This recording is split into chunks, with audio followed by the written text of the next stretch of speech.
we had a special opportunity for which we thank the Hong Kong Democratic Foundation for arranging Mr. O's visit. It's a special opportunity to hear from him because he's somebody who really knows the South China Sea issue and Malaysian politics as a former political secretary to the Prime Minister.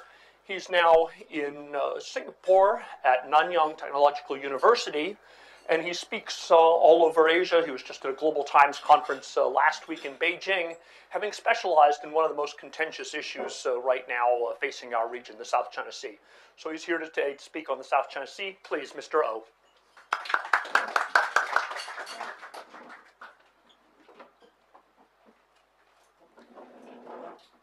Well, this past year saw Malaysia's assumption of the chairmanship of ASEAN, the Association of Southeast Asian Nations, and also we will usher in the so-called ASEAN Economic Community early next year, in less than 1 month. So a lot of attention has been focused on the economic developments of the region, but of course there is also disputes over the sovereignty of a large part of South China Seas, and it continues to be a very challenging issue for all concerned regional parties. There are at least six different parties to the let me just try to do this. There are at least six different parties to the South China Sea disputes. You have China, you have, for example, Taiwan, you have Vietnam, you have the Philippines, you have Malaysia, and you have Brunei. And potentially there's a seventh disputant to the South China Sea issues, and that namely would be Indonesia. Let me try to. I don't know why it doesn't. Okay. Well, traditionally, the Malaysian approach to dealing with China vis-a-vis South China Sea issue has been characterized as a sort of a hedging one. On the one hand, Malaysia would like to continue its rather abundant and lucrative economic relations with China. We are, namely Malaysia, is China's number one trading partner in Southeast Asia, among ASEAN countries. And number two, China is also Malaysia's largest trading partner. These sort of numbers, if you compare to, for example, China's trading volume with Russia, for example, and these two are, sort of semi-allies, Malaysia's trading volume with China is twice China's trading volume with Russia, for example. So on the one hand, we would like to maintain this sort of very cordial trading relations with China. On the other hand, of course, Malaysia as a sovereign nation has to so-called uphold its territorial integrity, its sovereignty over that part of South China Seas that it claims. Of course, this sort of hedging label being slapped on Malaysia, I think is a slightly unfair one, because I think the situation is slightly more nuanced than that. You see, for example, some other South China Seas disputants, such as Vietnam and Philippines, they are more vocal and sometimes more drastic in their reactions to, for example, perceived or real intrusion by Chinese naval vessels into that part of South China Seas, which, for example, the Philippines or Vietnam would claim as their own territory. In Malaysia, we are a very pragmatic-minded country. We treasure the importance of trade and investment as the mainstay of our economy. Therefore, we could not be too outwardly hostile towards China. And then if you look carefully at let's say the Philippines and their reaction to China's intrusion into the South China Sea's territory. Um, you will see that the Philippine authorities, they will make big noise. They will send some very old and outdated warships or vessels to sort of engage the Chinese. But typically, there's not much I mean, they don't really back up their rhetorics with a lot of firepower and so on. Vietnam, on the other hand, it has a very strange relationship with China. You would see the Vietnamese and Chinese naval forces or coast guards engaging each other in that part of their disputing territories. But then again, let's say a week later, you will see some very high level Vietnamese Communist Party delegations going to Beijing. And after several days of talk, it's as if nothing has ever happened. So you look at how the Philippines and Vietnam are dealing with China. They are not actually that. I mean, they are vocal, but then they don't really go into real armed conflicts with China. So there's no reason why Malaysia should pursue a more strident position at a similar level or even surpassing how Vietnam and the Philippines are reacting to China's quote-unquote intrusion into their South China Sea territory. But in the middle part of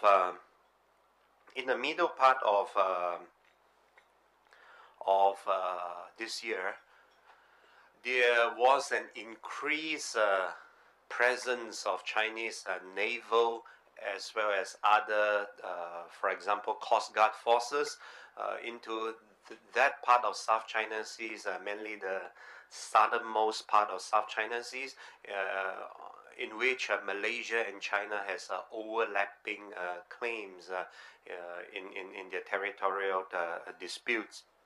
And the Malaysian government, in the person of, for example, the minister in charge of maritime affairs, and then most recently, about a month ago, even the deputy prime minister of Malaysia has made a sort of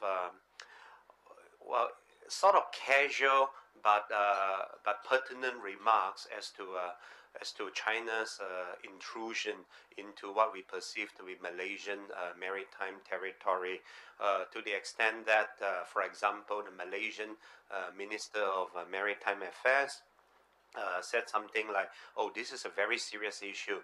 When Najib, namely the Malaysian Prime Minister, when Najib meets Xi Jinping in the coming ASEAN summit, which was about 2 weeks ago, Najib will bring up this issue with Xi Jinping. But they did meet 2 weeks ago. Xi Jinping did not come. Li Keqiang came to the ASEAN summit.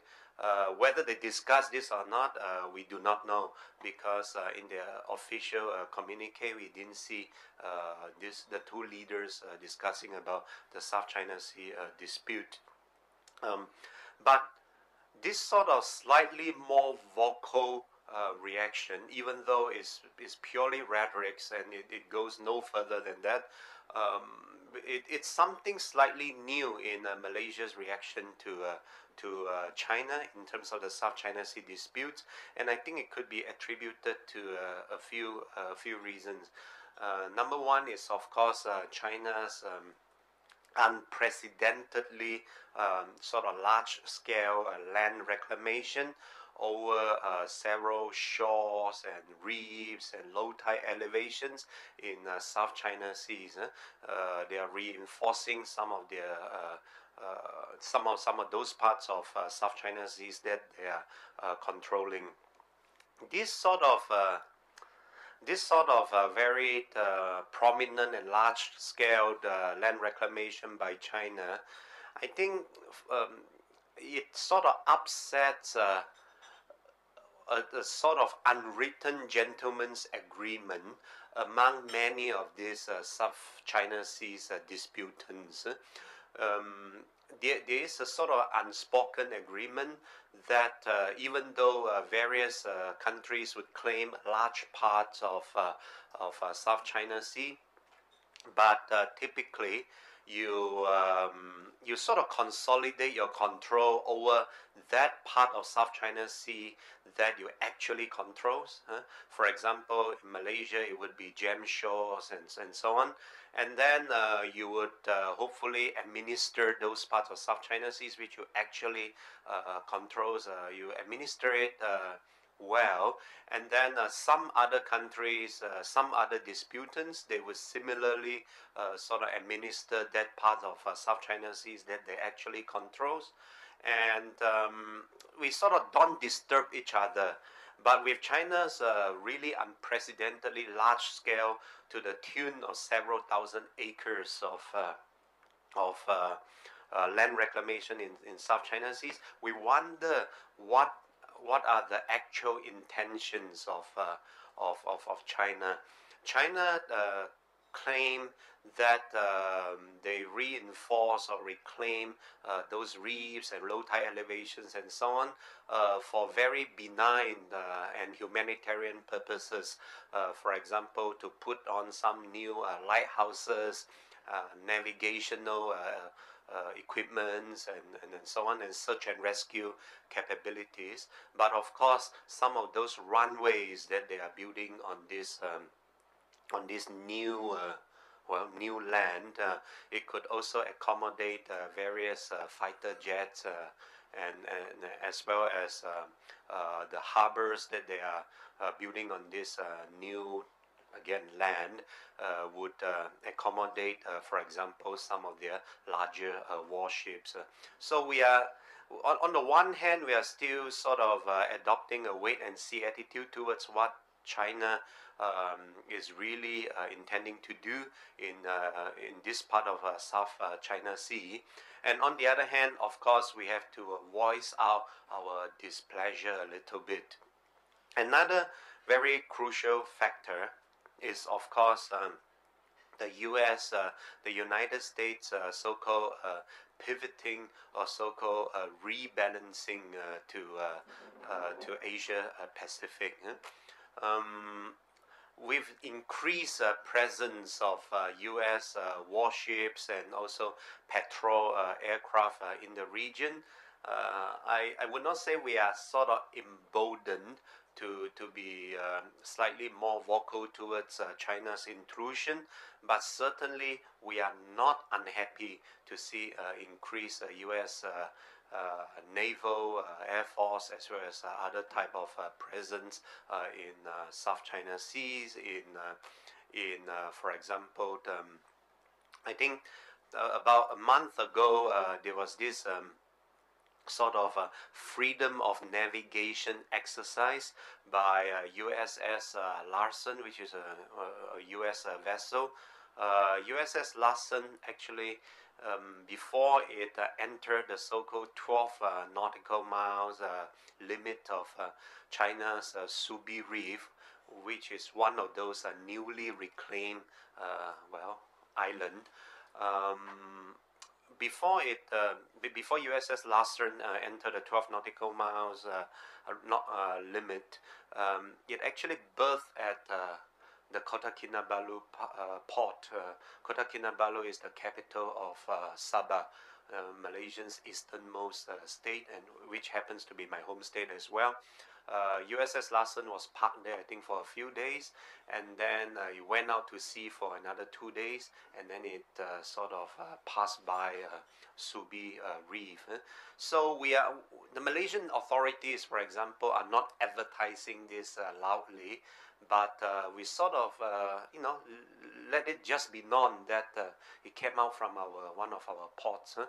Similarly, you saw, for example, I think it was just last week, Singapore also announced that it is allowing U.S.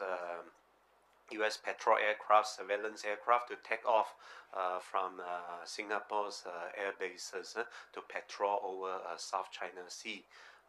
These are just our very subtle way of hinting at our sort of discomfort or displeasure as to what China is doing in South China Sea. You see, for a lot of countries such as Malaysia and the Philippines and Vietnam and so on, in terms of resolving this sort of disputes, territorial disputes, China would prefer so-called bilateral negotiation with individual South China Seas disputants, Malaysia, Vietnam, and the Philippines, for example. For us, we are happy to entertain bilateral negotiations. In fact, we also would place first priority on bilateral negotiation, that countries should talk to each other to try to resolve the differences. But what if this sort of bilateral negotiation at the end of the day does not quite yield the kind of resolution that we would like to see, right? From both sides of the negotiating table. Well, for those of us, it would then be, and it should be submitted for either, for example, arbitration by the Permanent Court of Arbitration in The Hague, or by adjudication by the International Court of Justice, which is also at The Hague. So you see, for example, Malaysia and Indonesia, and Malaysia and Singapore, we successfully resolve our territorial disputes by submission to adjudication by the International Court of Justice. In the case of Lijitan and Sipadan being the famous famous diving spot in the world, it almost became Indonesia. We had disputes over Lijitan Island and Sipadan Island in Indonesia. We pursued bilateral negotiation in Indonesia. It went no way, and then both countries, I think very wisely, decided to submit it for adjudication, and ICJ gave the islands to Malaysia. And of course, then Sabah benefits hugely from that, because some of you like to go and dive and so on. So Malaysia won that case. And then there's this dispute over Pedra Branca with Singapore, between Malaysia and Singapore. Again, bilateral negotiations pursued over the course of, I think, at least 15 to 20 years.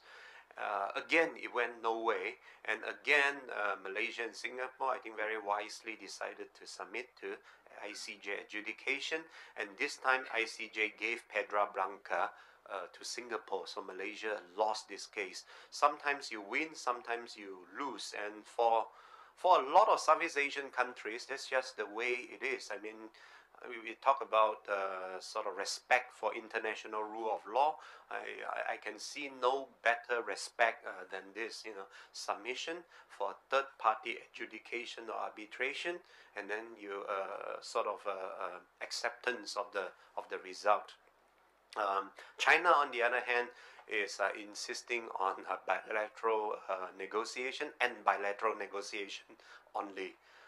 For us, we are happy to entertain a multilateral negotiation, because the South China Sea disputes involve, as I said, 6 parties with a potential 7th, because China's 9-dash line, it overlaps with the EEZ of Indonesia's Natuna Islands.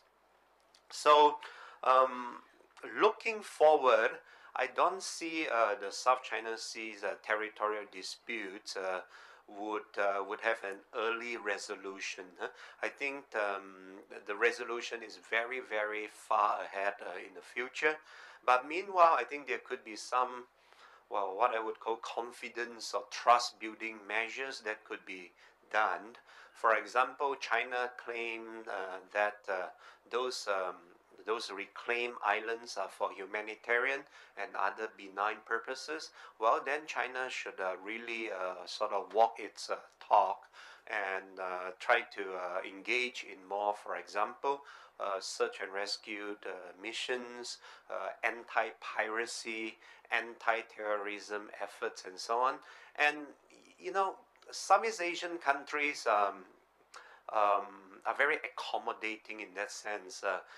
Even though we will have territorial disputes with you, with China, and so on, but if you talk about joint activities to patrol a large part of South China Sea, for example, I think a lot of these are otherwise quite vocal disputants, such as the Philippines, Vietnam, and well, nowadays even Malaysia. We are happy to entertain those ideas. Even if you want to berth some of your ships at our ports, I think you're welcome to do so. You just have to talk nicely to us and don't try to sort of institute or install some facts on the ground. We don't appreciate that, because it sort of breaks again, for lack of a better term, the ASEAN way, namely consensus building, gentleman's agreement, and a sphere of, well, not sphere, but sort of effective control over those parts of South China Seas which you already are controlling. So, so again, looking forward, I think this sort of confidence building measures, as well as serious and speedy negotiation of the so-called Code of Conduct on South China Seas, the COC, I think would be very helpful. The COC is actually a very technical document. It would sort of regulate how, for example, the ships from different countries would greet each other. It's a very technical document. It doesn't per se touch on sovereignty and various other sensitive issues. So I actually see no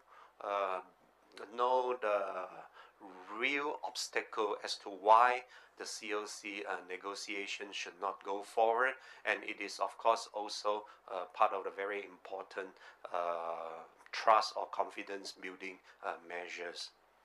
I think I will end my presentation here, and I'm happy to take your questions. Yeah. Thank you. Do you want to stay up there, or do you prefer to be at the table? Well, I think I would just sit down there. Yeah. Either way, you can see, everybody can see you. And to what extent does the presence of oil and gas there, so much of Malaysia's reserves, make Malaysia more sensitive about it, but also maybe make it also more difficult, in particular, to resolve there, as opposed to other areas of the South China Sea where the oil and gas reserves are less proven? I think this sort of concern over the oil and gas reserves in a large part of, well, especially those parts of South China Seas which neighbors some of these Southeast Asian countries. Well, I think people have not really seriously gone and done some real explorations. There are various estimates, but they remain estimates, and sometimes these estimates have been used as sort of the underlying reason as to why these disputing countries they are engaging in, well, their various disputes. In terms of Malaysia, I don't think that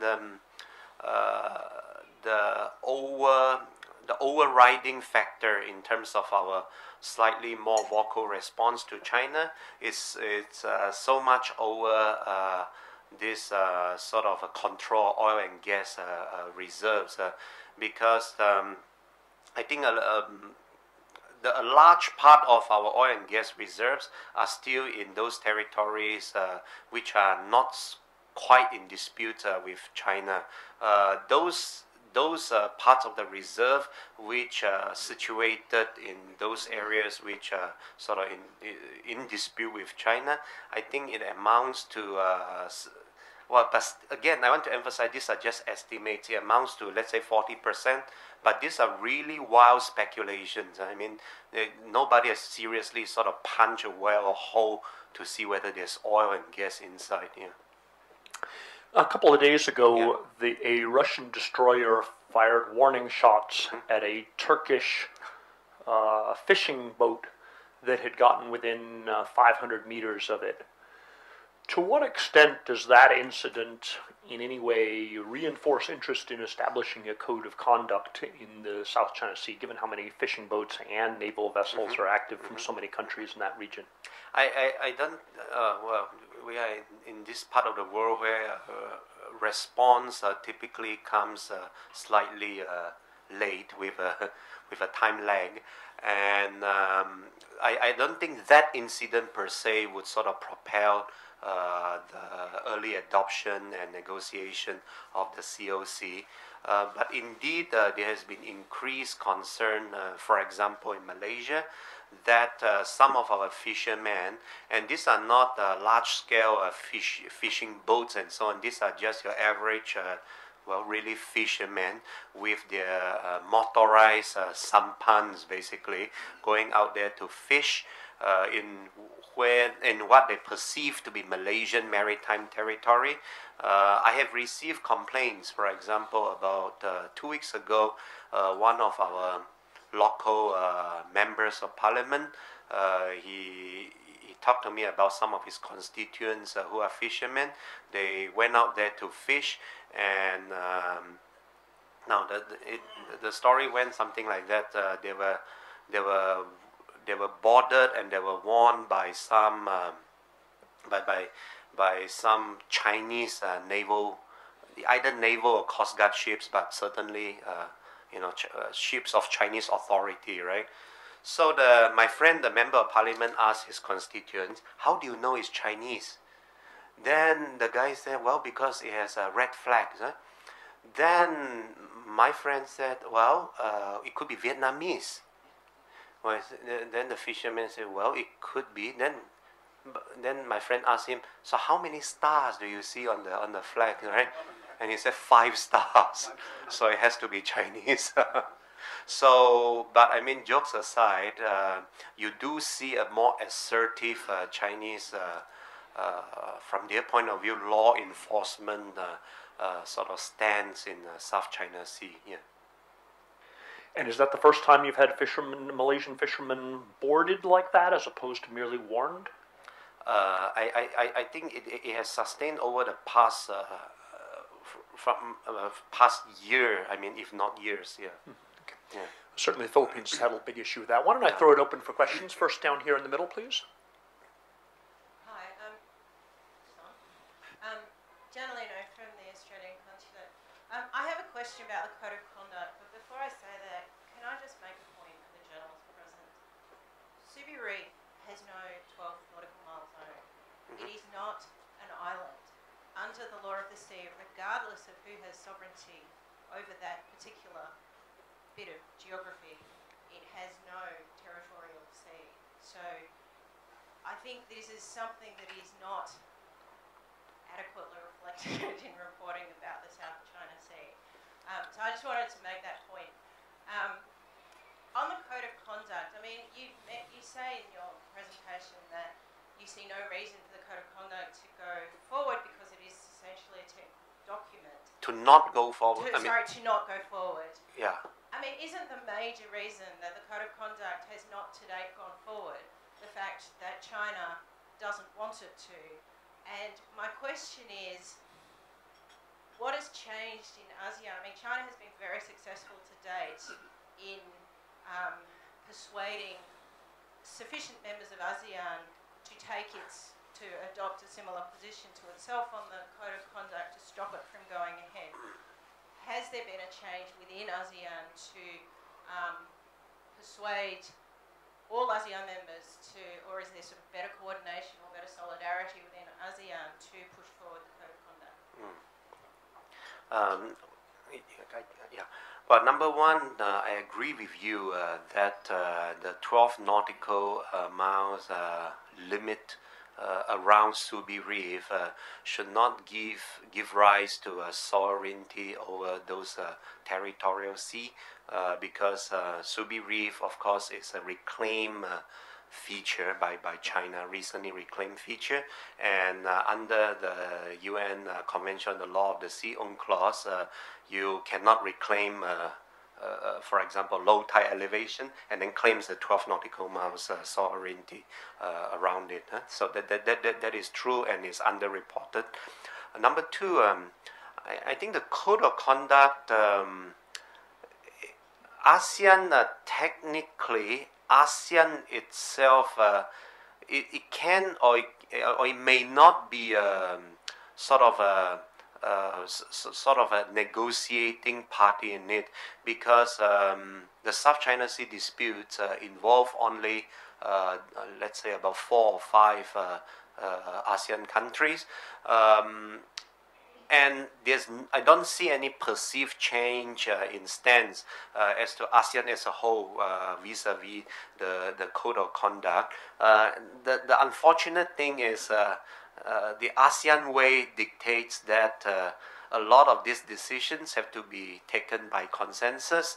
So when you have allies of China among ASEAN countries, such as most prominent of which is Cambodia, persistently saying no to certain of ASEAN's collective decision, then it's very difficult to arrive, well, as the name suggests, a collective or unanimous decision, or the ASEAN way decision among ASEAN countries. And I think China sort of changed its stance on the code of conduct quite a number of times. I could even recall back in, let's say, the middle of 2013, China suddenly was very much interested in the early conclusion of the code of conduct, even inviting some of these disputant countries to, if I remember correctly, there was a meeting in Hangzhou, for example, to try to speed up. But then towards the end of 2013, maybe they had a second thought, and again, they sort of slow down their pace. So I think even as to the code of conduct, I think there's still debates even among the Chinese themselves within their own country. Yeah. Down at the end, please. Well, thanks for giving us this most fascinating insights and exchange. In fact, the problems in the South China Sea extend beyond ASEAN and oil and gas. For China, of course, is facing what is perceived as a kind of increasing encirclement. That, of course, got to do with the American-Asia pivot. So when the great powers kind of rival each other, as the saying goes, when elephants fight, the rest get trembled. My question is that relates to a recent example of a possible bilateral negotiation on not solving the territorial disputes, as the speaker was saying. It's a bit of no early solution, but at least through bilateral negotiations on laying down some ground rules. I was referring to the recent concluded agreement between the Philippines and Taiwan, and on fisheries, because there are disputes between Philippines and Taiwan, and then after negotiation, both sides agreed to certain codes of conduct, and of course, setting aside the territorial disputes. Both sides were not prepared to give in. So my question to you is that whether that approach would be amenable to China's position, at least sort of get a kind of stabling situation on the ground, and then while the whole thing sort of being swept aside, and then focusing on areas of cooperation, and even on oil and gas. The Chinese always said that they are not against joint exploration. Yeah. Thank you. I think that is a very constructive suggestion, and frankly, I'm surprised that China and some other Southeast Asian South China Sea disputants have not already done that. Huh? This sort of fishery agreement between Taiwan and the Philippines, it's a very pragmatic one. Namely, again, it's almost like a COC without explicitly touching upon sovereignty issues. It sort of deals with the technical and very realistic levels as to how the fishermen of both countries, the fishing boats of both countries, as well as the fishing boats vis-a-vis, for example, the law enforcement vessels of the other country or territory. I had to be sensitive here because it's part of China. Taiwan, they claim, is territory, not country. So, so it deals with that level of a very technical yet very essential and needed regulations of fishing boats in both countries. I see no reason why it should not be extended, for example, for example, fishing boats and other fishery matters within the South China Seas between China as well as other South China Sea disputants. And again, this would be one of the very good confidence or trust building measures. You touch on something else which I would like to. What was the second thing that you mentioned just now? I started with the elephants fighting. Yeah, okay. It will come to my mind later. Thanks. Okay, Peter, did you still have a question up here? And then I'll go back there again. Okay, thank you very much, please. Talking about the substance of the South China Sea conflict, from my point of view, there should be two issues, or two sides of the one problem. One is, the bilateral or the multilateral, dispute between China on one side and some other Southeast Asian countries on the other side, including Malaysia. But on the other side, this bilateral conflict or bilateral dispute all of a sudden turns out to be a card in the hand of the great power, like China and the United States, to mix the strategic competition. One as a rising superpower, the other one is as an existing superpower. So we just need to think about what's going on the 27th of October in terms of NASA destroy, sending to a 12-mile island of a big island, a man-made island on one side, and on the other side, Singapore has opened up its airport, as you mentioned before, to the PA, airplane of the United States. You guys, you are sitting. Malaysia is doing so good business with China and with the United States and with Japan. You are very comfortably and uncomfortably sitting between all the great powers in the region. So how about if all of a sudden by tomorrow, the United States ask you to open your airport to the PA, airplane for the United States to patrol over the overseas South China Sea, or if PA, Chinese Army or Chinese Navy asks you guys, since you are doing so well with China, to open your airport, what would be your decision? Second question is, the Japanese Prime Minister Abe is now in India. He has successfully settled, the high-speed train, this package with India, while China has successfully settled its high-speed trade with Indonesia. Next competition will be Malaysia. Yeah. What will be your choice? Yeah. I think Peter's questions, I will sort of answer Peter's question as well as your question just now about the US-China sort of strategic, strategic match between US and China. I think from our point of view, indeed, as Peter mentioned just now, countries such as Malaysia, we sit both comfortably and uncomfortably between this strategic match between the United States and China. Now, you mentioned, for example, if US would ask us to open up our air bases for them to perform their patrol of their aircraft over South China Seas, and China make a similar request and so on, how would we react to that? Actually, the answer is already on the ground.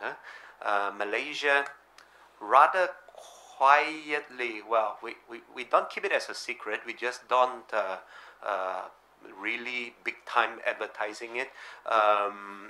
Malaysia is already allowing U.S. This this PA aircraft to take off from the Labuan air base near Sabah. Labuan is an island near Sabah, to patrol over a large part of South China Seas, including those parts where China would have their reclaimed islands and so on. And this has been going on for quite a number of years. In fact, we just don't advertise it loudly.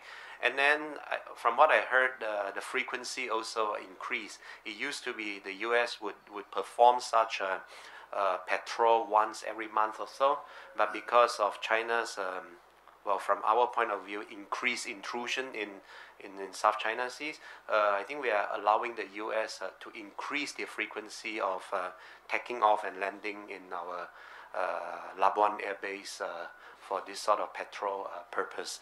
Now, if China makes a similar request, would we entertain that? Again, the answer is already on the ground. In this case, by the sea. Malaysia has announced, I think 2 weeks ago, that again, it's in Sabah. You see, Sabah is strategically very important. That the Spangga Naval Base, which is where the USS Larsen berthed before it went into a 12 nautical miles of Subi Reef. The Spangga Naval Base would welcome Chinese naval ship to berth as well. So if we welcome both Chinese and American naval crafts to sort of berth at our naval bases, I see no reason why we should not also entertain the same when it comes to air bases. Yeah. So they're trying to make both happy. Oh yeah. Because it benefits our local economy as well. I mean, this naval and air crews, they have to spend money, right? Yeah. The high-speed train. Oh yeah, sorry. Well, because I'm here with you, and I was in Beijing a few days ago, so I actually missed a very important event back in KL. China, in order to promote its high-speed rail bid, there's this Malaysia-Singapore high-speed rail, and China and Japan are the two main contenders. China, in order to sort of promote its bidding, it is actually holding an expo and forum in KL to try to sort of make more people aware of that. I was actually invited to be the moderator of the forum, but here I am with you. So yeah, they are pushing it very hard, and the prevalent perception will be China will most likely get it. Near the end there, please. Thanks, Mr. O, for joining us instead. Thank you. Thanks for an excellent presentation. One of the comments that some Chinese officials have made concerning their construction in Southeast Asia islands or features is that they're only doing what other countries have already done, specifically Vietnam and Philippines, and perhaps other countries too. But has any other country constructed an artificial island on something like Subi Reef and then claimed some kind of zone of control around it? Or is it only China that's done that? Yeah. It is true that some other disputants, such as Philippines, Vietnam, and even Malaysia, has reclaimed or reinforced some of those features in South China Seas. But again, as I emphasize, it's unprecedentedly large scale. Where we are talking about thousands of acres of land reclamations, whereas those done by Malaysia and Philippines and Vietnam and so on, we are talking about a few acres. There's a difference in scale, for example. It depends, and the second part of your question depends on the original features, whether it's already an island or is it a low tide elevation and so on. I cannot recall an example where we reinforce a low tide elevation or reclaim a low tide elevation and claim some sort of territorial sea, not 12 nautical miles territorial sea around it. But to be fair to China, they are also quite vague on this. They did not exactly say we are claiming 12 nautical miles of territorial sea around Subi Reef.